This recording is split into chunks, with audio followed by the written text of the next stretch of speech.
Авария на высоковольтной линии Ачгуара произошла 1 ноября. В результате большая часть Абхазии осталась без света. На место сразу же выехали специалисты. Однако решить проблему в кратчайшие сроки не удавалось. Все эти дни глава государства следит за ситуацией и проводит совещания. В пятницу 4 ноября президент Аслан Бжаня лично проконтролировал ход выполнения данных им оперативных поручений по ликвидации последствий аварии на высоковольтной линии Ачгуара-220 в селе Бедия.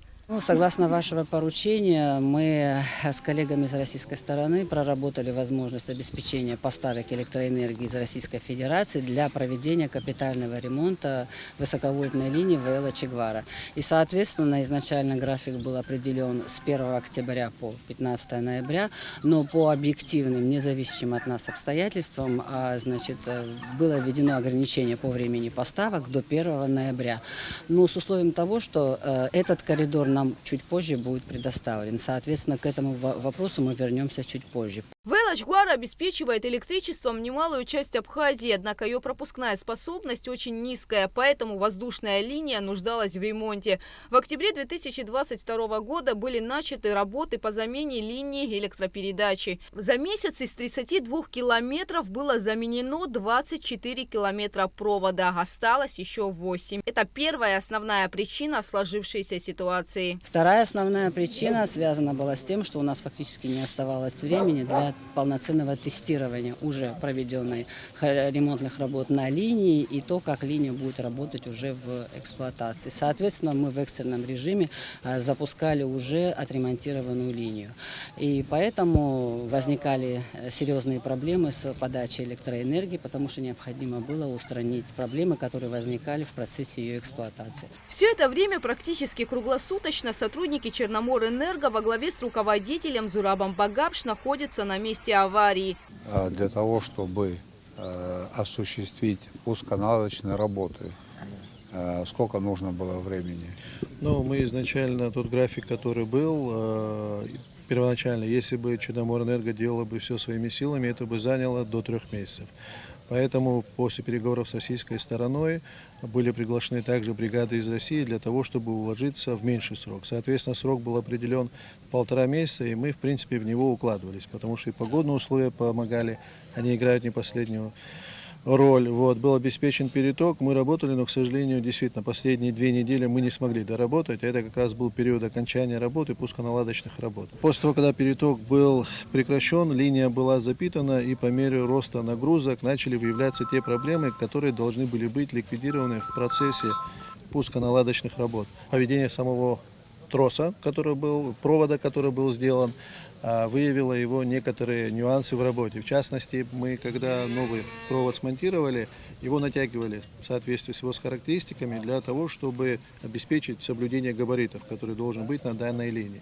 Однако, учитывая, что наши опоры 1957 года, возникали сложности порой с натяжением данного троса. Почему? Потому что опоры старые, они ржавые, порой отходили уголки, из которых они сварены, и некоторые из них не представлялось возможным даже приварить в силу того, что они ржавые просто. Даже сейчас, в данный момент, когда все работы завершены, мы сейчас запитали на линии 264 мегаватта, подано питание, все запитано, но в случае даже если будет рост нагрузок, данный провод позволяет дополнительно загрузить. Однако из-за того, что часть линии осталась у нас старого провода, мы не можем превышать его размер. То есть то, что он может пропустить, только ту нагрузку мы ему можем дать. В процессе работы были выявлены некоторые участки, которые, скажем так, проходили по габаритам, однако в процессе работы, когда провод нагревался и провисал, в некоторых местах он давал землю.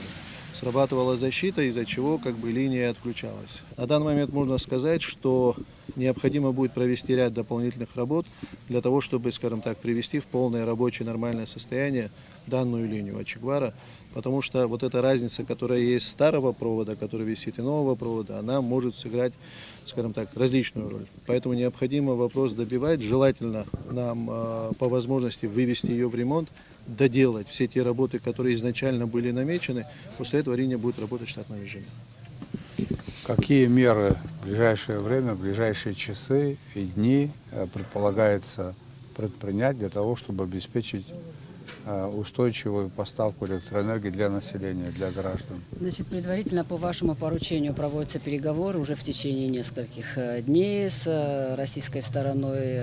В конце недели мы вылетаем в Москву для ускорения процесса принятия. В конце этой завтра или недели. послезавтра? Ну, я думаю, в воскресенье полетим, чтобы в рабочий день уже быть на месте и, соответственно, приступить к работам. Хочу сказать, что дистанционно нам Министерство энергетики Российской Федерации оказывает содействие. Сегодня прислали специалистов, которые также едут и мониторят состояние линии с соответствующим оборудованием. Им дано конкретное поручение представить конкретные причины и, соответственно, рекомендовать, какие надо необходимо будет еще решения принять. Также еще хочу сказать, что, значит, на данный момент, значит, нами предварительно проработаны объемы, о которых речь идет. Это не только на проведение и завершение ремонтных работ по ВЛ Ачигвара, но и на покрытие дефицита, который у нас образовывается до конца года, поэтому данное поручение мы будем, безусловно, реализовывать. Хочу вас проинформировать и общественность об объективности, значит, ряда обстоятельств. Ну, первое, это то, что, значит, провод, который приобретался для высоковольтной линии ВЛ Ачигвар, согласовывался с Министерством энергетики Российской Федерации. Его технические характеристики изучала Черноморэнерго, и только по согласованию с абхазской стороной данный провод был приобретен. Более того, значит, этот провод был специально изготовлен, потому что тогда, когда мы могли его приобрести за определенные средства, по которым было получено согласование, он нам по своим техническим параметрам не подходил. Второй вопрос – это то, что касается якобы каких-то оплаченных 50 миллионов, которые непонятно куда были направлены. На данный момент сформирована проектно-сметная документация по ремонту линии Ачигвара, направлена на государственную экспертизу, пока в Республике Абхазия, будет направлена потом в Российскую Федерацию. Только после получения государственной экспертизы будет понятен окончательный объем финансов, необходимый для оплаты работ. Более того, Черноморэнерго еще не приняла ни один акт выполненных работ по данной линии, потому что она еще не принята. Соответственно, никакого финансирования по ремонтным работам, которые были уже проведены, не обеспечено. Глава государства поручил Кристине Озган провести переговоры с Министерством энергетики России о новом перетоке для обеспечения населения электроэнергией и ежедневно докладывать о ходе проводимых работ. Высоковольтная линия сегодня практически весь день под напряжением. Мы искусственно снижали нагрузку для того, чтобы проводить те работы, которые необходимо было проводить. Сегодня вечером мы, безусловно, в штабе будем обсуждать, значит, что сделано, и наблюдать за тем, как происходит повышение нагрузок и как с этим справляется система. Конечно, не исключаем перебоев, потому что для того, чтобы система работала полноценно, необходимо решить все возникающие вопросы. Приносим большие извинения нашим гражданам за неудобства. Нам, правда, это очень, конечно, тяжело переживать, но тем не менее работу надо делать, и мы ее, безусловно, сделаем. 4 ноября с 10 утра на линии Ачигвара была увеличена нагрузка. Пока что линия ее держит. В данный момент электроснабжение страны осуществляется без перетока электроэнергии из Российской Федерации. Гугут Савардания, Джамбул Чхапелия, Абхазское телевидение.